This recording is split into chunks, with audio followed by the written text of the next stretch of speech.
Last time on Dragon Ball Z, wanting to avoid a tragedy of even more unfortunate proportions, Trunks and Pepsi Man paid one last visit to Jiro's crib, and after finessing some schematics that they hope will give them the upper hand on the androids, turned to placing a megaton post-explosion and got out of Dodge. During this time, Piccolo and the rest of the Z-homies were on their Tom and Jerry timing in their search for Cell, who continuously proved to be 2 steps ahead of them at every turn, juking their advances while activating Tiana Trump protocol and soaking up everything that moves. On an entirely unrelated note, during this time we see Chi-Chi and Goku sharing an intimate moment as the latter finally recovered from mad cow disease. The respite was short-lived, however, as the Saiyan warrior quickly bid his wife and former master farewell and headed to pick up his son and former rival for a stint in the hyperbolic time chamber to prepare for the inevitable botching match against Cell. Back at Kame House, the Weasleys finally arrived in hopes of finally ghosting Goku, but were greeted at the door by Big Green, who recommended they take things outside and square up, because he's been eating his Wheaties and things ain't about to go like last time. But Junior looks behind him and tells the rest of the remaining Earthlings that they might as well stay in the house and finish off the rest of that Roshi pack, because they should know by now that them coming along to support would be about as much help as Goku on trivia night. Piccolo squares up, prepared to get busy in a 3-on-1 if necessary, but to his afternoon delight, 17 steps up to the plate solo, saying that he knows he'll be more than enough to run his pockets and that his crew can just stay back and enjoy the show. Piccolo can't hide his excitement, letting a nasty grin run across his face as he thinks of how he just hit the jackpot, because even if he's only able to nap one android, they could cock block Cell and turn the tides big time. Wasting no more time, Mean Joe Green starts key charging and begins to absolutely Hulk out.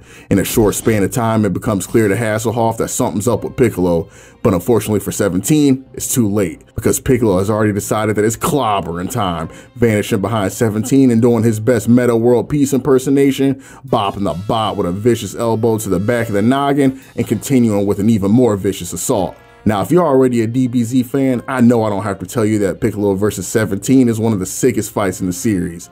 But one thing that I really peeped on this rewatch of the series is just how the manga and the anime version of this battle are so much different. They are both absolutely sick, but the team for the broadcast version added so much to what was already primo shown and ass beaten that I can't help but give them massive props. In the manga, after hitting Mary Kate with the vicious 3-piece, Piccolo immediately raises his hand to send Buddy to Nuke Town with a quickness. But in the anime version, the fight is much more back and forth from the jump, with 17 eating Piccolo's duff, then smiling at him and sending the bot flying 50 feet in the opposite direction with a kick that sounded like someone fired off a Civil War era cannon. Then we get some classic DBZ combat, with the two moving so fast they become unintelligible blurs as they fly across the island and continue playing the world's most dangerous game of tag. Eventually, Piccolo catches up to the mechanical menace and delivers his pair of Hyrule 13 straight to the android's dome piece and sends him flying back on the wasteland soil like he was on a slip and slide. After rebooting and updating his Windows 11 OS, all Phineas sees is his vision blue screening as he's greeted by Kamikolo, hand ominously outstretched towards him moments before he fires off a blast that was intended to put everyone in a 13-mile radius to sleep permanently. Takes a moment, but eventually the dust does settle and it appears that 17 managed to escape the city busting level bomb Piccolo just let off. Green does not look surprised at all at the development, however, and does something that you absolutely hate to see. He starts getting on his Vegeta timing and making android jokes, asking Buddy if he ran out of batteries already trying to keep up with him. It was at this moment my worst fears were confirmed and I knew they weren't going to let my man catch a clean dub. The only thing that would have made it worse is if he pointed his thumb at himself while he did it. Despite the cursed omen though, the battle continues. In an absolutely unhinged way, I might add, with 17 flicking his dirty looking hoop earring like it's a ring bell on a 2-star box in the game. As the two continue, Green's got no choice but to admit that 17's got some speed to him, so he decides that he's going to go for a different strategy and bust out a technique we haven't seen in a while, folks. You guessed it, the Energy Blast Volley, aka the Scatter Shot is what Mr. Piccolo calls it here. Oh shit, here we go again. You know, the more I watch this battle, the more I really start to realize how much Piccolo's possessed by the ghost of Vegeta in this fight in so many ways. From mid-fight gloating and trash banter to the inefficient use of ki, that Super Namekian transformation had this fella Piccolo acting up for a little bit. It gave him just a quick taste of that Super Saiyan power-up. After man misses every shot, he takes a moment and fires off an absolutely unintelligible move that I never heard him utter before in my life. Man called it the Moko Senha or something. Moko Senha! And since man's decided to give the move a whole ass name, I just assumed we're about to see something crazy, but boy was I wrong. That ish looked exactly like any random energy wave you would catch a jobber doing.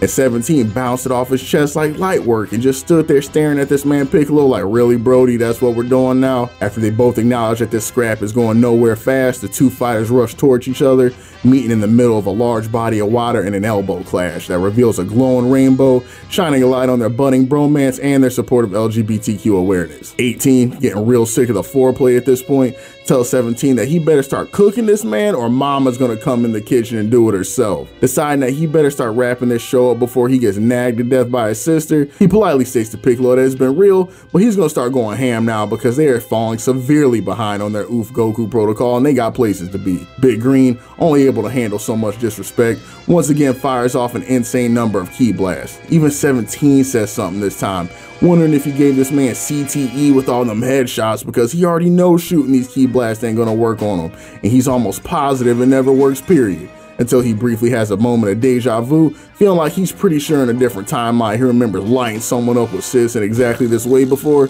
but before he can get too nostalgic, he starts to sense that something's off. Because the more he watches the Namekian, the more he's pretty sure this guy isn't even aiming at him. In a few more seconds, he confirms these fears as he realizes he's completely surrounded by what feels like no less than 1,000 balls of light hanging stoically in the air as he waits for what's to come. Admittedly, it was a brilliant play by Piccolo, but once again, the poltergeist of the Saiyan Prince enters his body and he begins grinning cheek to cheek, stating that it's checkmate and the fight's over.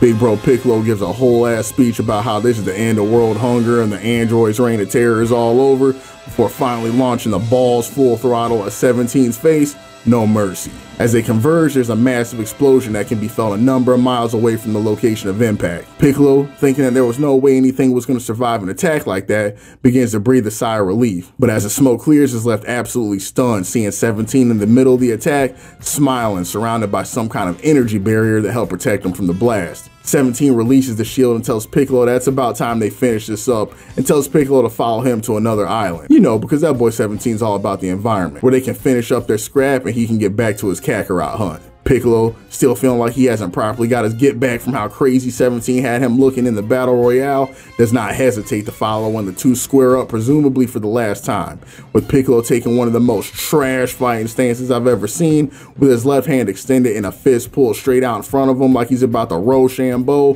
while his uncut Namekian fingernails sit curled up next to his face in a fake looking martial arts stance. 17's is hardly any better, with his goofy self standing on the other side of Piccolo in a fake looking Jeet Kune Do formation. Let me vent to y'all real quick. Y'all already know that I love Dragon Ball, that's a given. But one thing that really drives my cactus about this series is how characters will take these elaborate stances and appear as though they're about to bust out some crazy technical martial arts that they've been practicing for years, and then the moment the fight starts, all that goes out the window and all we see are the same left and right straight punches and front kicks that we've seen a million times over. Now granted, I understand that at the end of the day, no matter how fancy it looks, a punch is a punch. But these characters we follow are trained warriors who have been studying under unique masters for literally their entire lives. And to me, it's so jarring when you have a man like Goku, who grew up learning martial arts from the likes of Grandpa Gohan, Roshi, Korin, Kami, and Kaiosama, and then you have a dude like Vegeta, who is a natural born Saiyan brawler who developed his skills for years on the battlefield. Then when the two finally stands up and start to get to work, their movements are damn near identical to one another and you would never even know their unique backgrounds. I feel like Dragon Ball and early Z were better at expressing who a fighter was through the way they fought and making the characters feel like martial artists rather than everybody being a cookie cutter brawler who hits real hard. For my mileage as the series goes on, while there is definitely still some cool choreography at work and there are moments that characters win based on their unique attributes, that idea of expressing one's identity through the way you fight gets more and more lost as the arc goes on. Just for a minute, imagine the potential of a character like Gohan, whom in his early years was trained by Piccolo, then in his later years by his father, and then put on top of that his natural intelligence and education that is unique to himself, and marinate on how interesting of a fighting style he would have being the fusion of all those factors coming together. And I'm not talking just him using somewhat different key techniques that he's picked up from both his dads. I mean, what if the way he moves on the battlefield, his techniques, the way he approaches fights were all reflected in this way, just unique to him? Or someone like Goten, who wasn't raised as a fighter by his father, but rather learned majority of his techniques from his mother growing up, so a lot of his style and movements could be reflective of traditional Chinese kung fu methods and stuff like that. I apologize for nerding out, y'all, but I love Dragon Ball, and little things like that to me are things that I think would make an already legendary series even better, but I love it all the same. Back to the matter at hand though, After taking their respective trash stances, Android 17 and Piccolo start to go at it again.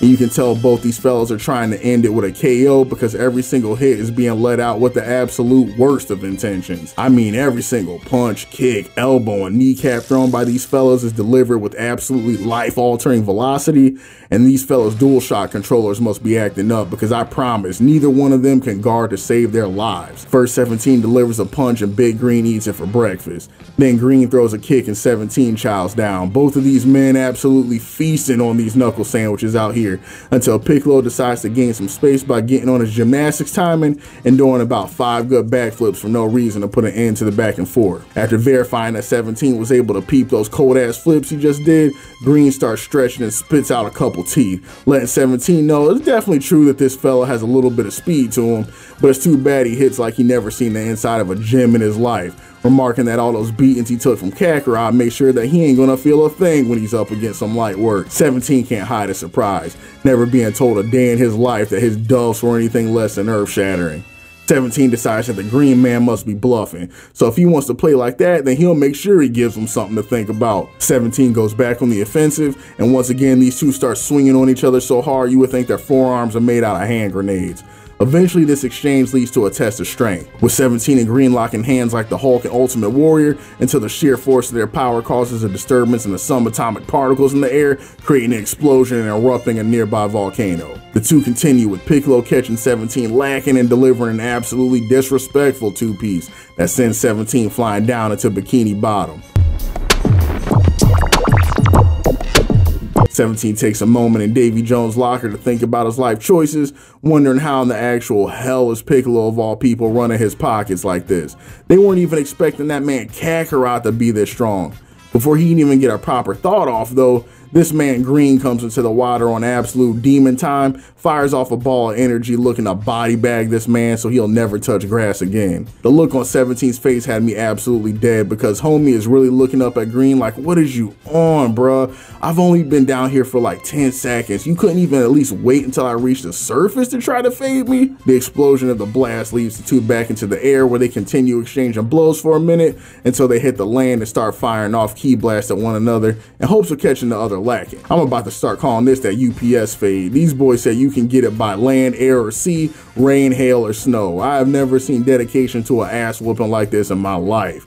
After 17 fires off a key blast hoping to smoke Piccolo when it's blocked, he pulls the Ginyu Classic and emerges from the ground somehow and shoots a roundhouse aimed straight at Piccolo's neck, trying to put that man in a wheelchair. Then this man Piccolo goes absolute sicko mode and palms this man 17's whole face with those big ass Namekian paws and starts dragging his ass across the wasteland. But then 17 counters it and pulls off some straight judo tactics, shoulder throwing this man Piccolo, leaving a big ass Namekian sized crater in the ground.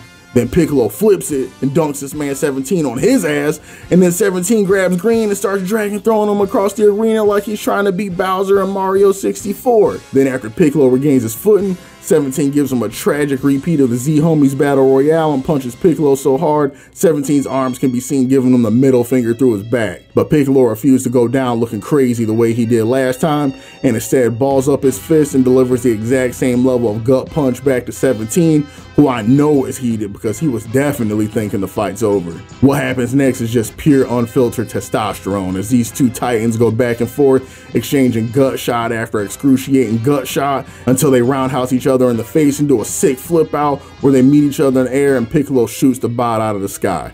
Bro, I don't know who the animators were for this episode, but I need these men back in the studio ASAP. My criticisms from earlier aside, these men were cooking on production. This fight had no reason to go as hard as it does, but they did it anyway and I couldn't be happier. The two warriors exchange a little playful banter as it appears the climax of the fight is approaching, but unfortunately the world will never get a decisive answer on who would have taken the dub, because none other than Little Green, aka Cell, brings his ugly ass to the party without an invite and the whole vibe changes. And right here, homies, is where we're gonna call it for today. This 17 versus Piccolo brawl was absolute bus ass from start to finish, and it's 100% worthy of going down as one of the GOATed fights in the entire series.